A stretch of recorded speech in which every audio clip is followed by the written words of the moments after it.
Eh bien alors, bonjour vie victorieuse, il me fait l'immense privilège, comme à l'habitude, vraiment de t'apporter la parole d'aujourd'hui. Alors, vraiment, c'est la suite de notre série justement sur le Messie, le royaume de Dieu, notamment les psaumes d'Asaph, donc le psaume 73 au psaume 89 inclusivement.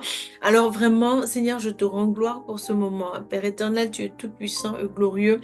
Et ma confiance est en toi et elle demeurera en toi. Merci pour ce moment, ce message est entre tes mains justement. Tu es le seul en contrôle de tout. Gloire à ton nom Jésus. Amen. Amen, amen, amen. Donc il faut toujours remercier Dieu parce qu'il est tout puissant. Alors toute grâce que tu peux avoir reçue dans la vie justement, ça vient de lui seulement. Et la grâce que tu es en attente de pour éventuellement peut-être pour l'achat d'une maison, pour l'achat d'une voiture, pour d'autres relations merveilleuses, justement, ça te vient de la main de Dieu. Dieu, il est puissant, il est plus grand que tout, mais aussi c'est un Dieu d'actualité, c'est un Dieu d'excellence. Alors à lui la gloire. Donc vraiment, on va pencher notre regard sans plus tarder vers le psaume 76, justement. Alors, notamment le verset, je pense qu'on était rendu au verset 4 si ma mémoire est bonne. Donc, alors, tu es plus majestueux, plus puissant que les montagnes des ravisseurs. Donc vraiment, le psalmiste ici, et je pense que ça vaut la peine de recommencer du début justement parce que ce n'est que quelques deux versets avant nous, parce que ça, avant le verset 4, parce que ça commence quand même vers le verset 2. Alors, verset 2, ça dit ici, sa tente est à Salem et sa demeure à Sion. Ça, on l'a déjà regardé en détail. Alors, le verset 3, ça dit ceci, c'est là qu'il a brisé les flèches, le bouclier, l'épée et les armes de guerre. Donc, vraiment, on a vu que c'était important de situer l'emplacement de Dieu, de comprendre que Dieu, il est omniprésent, mais aussi c'est un Dieu souverain.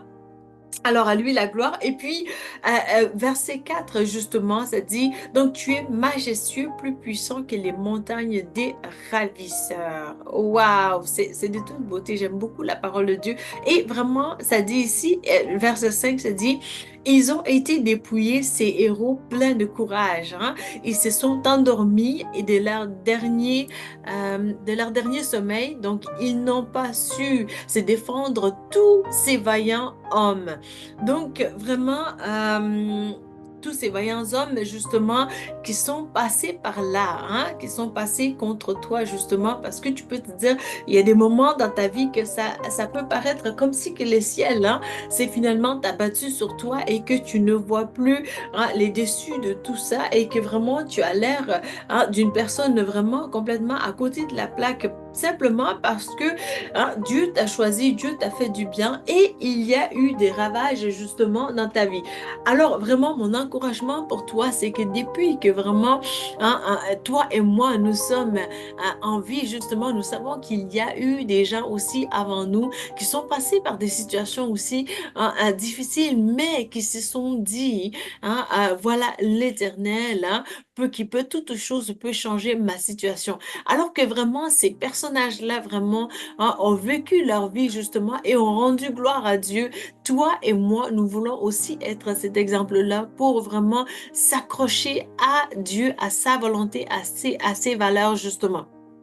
Alors vraiment, l'emplacement, c'était crucial, c'est important parce que lorsque tu saisis la notion de l'importance de la présence de Dieu, justement, de te dire que Dieu, il est et il existe et il est avec toi en tout, à tout moment, alors c'est là vraiment aussi que tu vas pouvoir te dire vraiment, j'ai été non seulement choisi, mais j'ai été choisi pour la meilleure part, la meilleure portion justement qui m'est réservée en Christ. C'est à sa volonté que je puisse aussi être dans une relation saine, une relation dynamique, une relation qui peut amener vraiment vers des horizons justement qui sont à améliorer la vie, à être dans la vie justement en abondance, mais aussi cette vie victorieuse, cette vie glorieuse justement que Jésus, il a tout accompli déjà à la croix pour toi et moi. Alors, ne nous méprenons pas parce que Dieu est un Dieu d'excellence d'excellence, un Dieu de qualité, mais c'est aussi notre responsabilité justement que de s'approcher de lui avec un cœur, digne justement, un cœur qui le recherche, un cœur qui veut faire aussi sa volonté en tout lieu. Alors, vraiment, c'est là qu'il a brisé. Donc, verset 3 on l'a fait déjà. Verset 4 tu es majestueux, plus puissant que les montagnes des ravisseurs. Donc, vraiment, c'est là aussi que tu peux comprendre que lorsque tu t'approches de Dieu, justement, tu dois comprendre que c'est un Dieu digne de révérence, un Dieu digne de gloire, un Dieu digne d'honneur, un Dieu d'excellence, un Dieu de gloire, mais aussi une gloire qui veut être manifestée, qui se veut être manifestée, mais aussi qui est tellement palpable à la fois aussi, parce que non seulement que Dieu peut te travailler à l'intérieur de toi, tu te sens que tu as été vraiment bien équipé par la grâce de Dieu justement, mais aussi lorsque tu es bien équipé à l'intérieur de toi, ça fait écho à l'extérieur aussi pour dire vraiment, mon rocher règne, il est avec moi, il est pour moi, il est ma part, ma portion la plus importante et cela rend la foi chrétienne plus dynamique aussi parce que lorsque vraiment tu as connaissance aussi de cette présence-là, de cette douceur, de cette grâce, de cette faveur justement de qui Dieu est. Donc, c'est là aussi que tu vas te dire vraiment, il faut que j'adore mon Dieu. Lorsque tu t'approches de Dieu de cette manière-là, vraiment de l'adoration, vers l'adoration justement, donc, tu es plus majestueux, donc il est plus grand, il est plus important, il est plus puissant, il est plus fort. Donc, lorsque vraiment tu t'approches de cette manière-là, c'est là aussi que tu vas comprendre que, oh, les rochers, les montagnes qui essayaient de se dresser contre moi, ou les rochers, ceux qui avaient l'air, des piliers qui avaient l'air d'être vraiment unmovable, qui avaient l'air de ne pas être déplacés, qu'on ne peut pas déplacer justement, sont finalement et se sont finalement écroulés. Pourquoi? Parce que l'Éternel est un Dieu fidèle, parce que l'Éternel est un Dieu puissant, parce que l'Éternel aussi, lorsqu'il t'a choisi, lorsqu'il te garde aussi, et que toi aussi, tu as cette responsabilité-là, et que tu te gardes justement des choses qui ne sont pas à sa gloire justement, et que tu veilles sur ta conduite, c'est là vraiment aussi que tu vas lui être agréable. Et c'est là aussi que ça peut avoir l'air d'une relation, parce que là, on veut une relation avec quelqu'un dans la rue. Lorsque tu rencontres quelqu'un pour la première fois, on lui adresse pas la parole dans la culture nord-américaine surtout aussi. Et donc, on veut tout simplement se garder. C'est sûr que ça dépend de certains quartiers chics, notamment comme un peu à Westmount ou à Saint-Bruno, où vraiment les gens, lorsque tu les croises justement, ils peuvent te dire un petit bonjour, un petit sourire. Tu vois, ça n'a rien de quelque chose de malsain. Mais normalement, outre que ces exceptions-là, lorsqu'on nous rencontrons justement quelqu'un dans la rue, on a tendance à tout simplement se dire, bon, ben, c'est un inconnu, je lui parle pas. Et on enseigne aussi nos enfants dans cette direction-là pour leur dire justement, ne parle pas aux personnes que tu ne connais pas, puis on veut pas non plus que tu vois, que tu leur dises non seulement bonjour, mais que tu interagisses avec ces personnes-là justement. Donc, on veut tout faire pour se prendre en main, pour prendre en main aussi nos enfants dans cette lignée-là, justement. Alors vraiment, lorsque tu rencontres ces personnes-là, tu ne leur parles pas, mais tu ne leur partages pas non plus tes valeurs. Mais lorsque vraiment tu rencontres quelqu'un que tu connais, que tu as cette relation, cette affinité-là, justement, avec la personne, ben, tu vas pouvoir partager ton cœur, justement. Tu vas lui dire, ben voilà, moi, j'ai ce souci-là, justement. Donc, tu vois, tu peux partager jusqu'à un certain point avec telle personne et jusqu'à un certain point aussi avec d'autres personnes. Et notamment, il y a des places aussi où vraiment c'est des délices. Et je t'encourage vraiment aussi à avoir une relation saine à une ou deux places peut-être où vraiment il y a des places où tu t'ouvres un peu plus justement pour parler avec ces personnes-là, pour dire ben voilà, regarde tel frère ou telle sœur, voici ce que je vis en ce moment, est-ce que tu peux m'épauler un petit peu plus dans cette situation-là? Mais assure-toi aussi que vraiment ça va être un peu plus du donnant vers le donnant-donnant. Parce que Dieu n'aime pas l'injustice, il n'aime pas non plus les abus sous toute forme. Alors vraiment, lorsque tu as cette relation-là, justement, tu dois te dire que vraiment la relation la plus importante, hein, elle doit avoir l'air de n'être rien à comparer avec la relation avec Dieu, justement.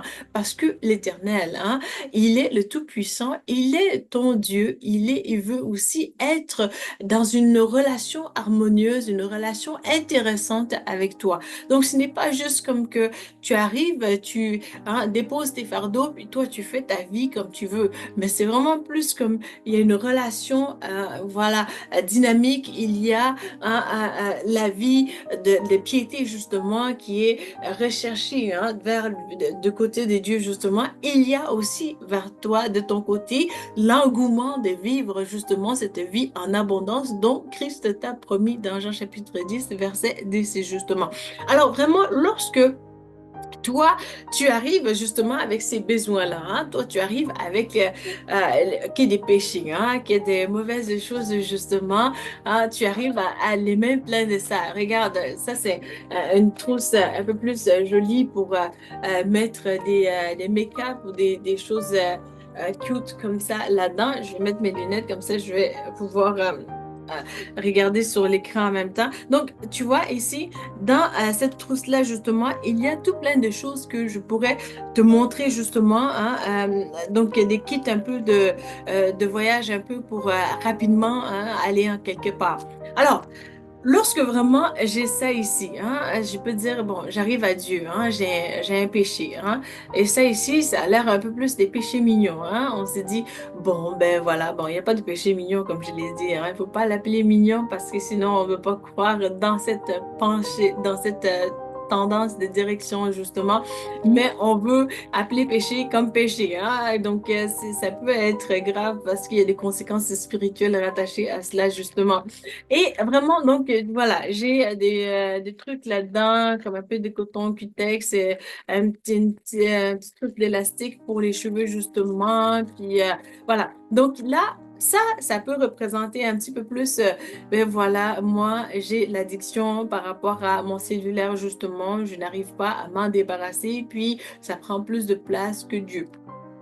Alors là, c'est un péché. Alors là, voilà, j'ai une petite crème ici, là. Alors là, ça peut être l'équivalence justement de se dire, bon, voilà, on va dire quelque chose d'un peu plus grave que aussi cette addiction-là pour les cellules-là. Ça, ici, on peut dire, bon, écoute, moi, j'ai un problème, je mens comme je respire, hein. Donc, vraiment, ça, c'est mon péché, c'est mon problème, puis je sais de m'en débarrasser alors que Dieu me vienne en aide, hein. Donc, il y a ça. Il y a ça ici, hein, le fait de vraiment vouloir tout posséder de tout le monde, justement. Il y a aussi le péché de tout simplement vouloir parler du mal des autres tout le temps. Il y a aussi comme péché ici vraiment de vouloir tout simplement en fait, faire alliance avec des gens où Dieu, justement Dieu ne t'accorde pas à faire alliance là. Donc, il y a aussi un tout autre péché, justement. Il y a le fait que tu es dans la désobéissance à Dieu. Il y a le fait que vraiment aussi, tu ne t'accroches pas à Dieu et puis tu ne nommes pas les choses comme il faut dans la sincérité vers Dieu seulement. Et aussi, là où sincérité est due, justement, je parle que du fait que vraiment la sincérité, elle est importante, mais Dieu veut aussi que tu sois rusé comme un serpent là où il faut que tu en sois, justement. Donc, vraiment, il y a aussi le fait que vraiment, lorsque toi, tu regardes aux choses, justement, sur Internet, tu fais pas attention. Et puis, il y a aussi le fait que vraiment, euh, euh, la négligence de la relation justement avec Dieu, tout autre péché, si on veut bien, on va dire un peu plus, tout autre péché de nature, hein, que ce soit plus ou moins important vers toute autre chose qui ne sont pas à la gloire de Dieu finalement. Donc vraiment, tu as vidé le sac et puis tu arrives hein, devant Dieu justement, hein, c'est-à-dire que tu t'es dit, bon, ben, j'ai confessé tous mes péchés justement qui sont là. J'ai dit, Seigneur, voilà, je confesse ces péchés-là, je ne les reprendrai plus. Hein, voilà. Et puis là, le Seigneur t'a pardonné. Le Seigneur t'a lavé justement et lui-même, il a décidé d'oublier ces péchés-là.